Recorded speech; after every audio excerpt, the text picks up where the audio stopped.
around the world. They now control more than 2/3 of Bosnian territory. The Serbs insist that communities are moved for their own safety, and they invited the BBC to watch the evacuation of the village of Vecici near Banja Luka in northern Bosnia. After being under siege for 5 months, the people who lived there were sent south to Muslim-controlled areas.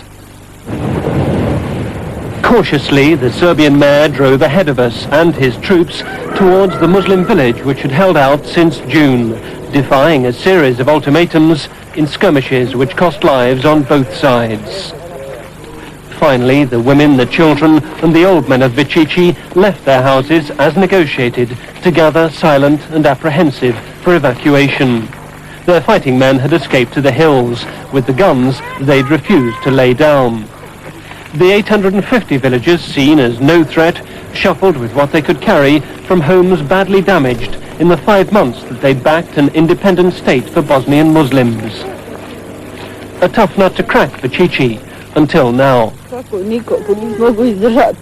We couldn't survive. We were stuck in a cellar, freezing cold and wet, and hungry. What will we do with nowhere to go and nobody to help us? Our houses are destroyed, everything's gone. Serb soldiers attempted a little human contact as, their names listed, the villagers were directed towards buses to transport them south into the shrinking area of Bosnia which the Muslims still hold. There was a weapons search to undergo first.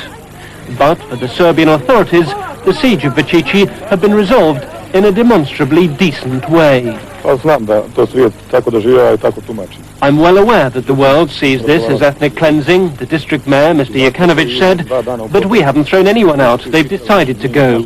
And all around here are Muslim villages where there have been no problems at all.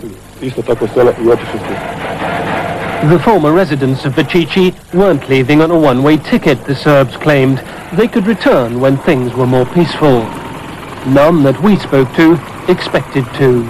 Their prospects elsewhere are uncertain, but the evidence of mile after mile of houses bombed and burnt after Muslim families had been forced out suggests they've not much future here.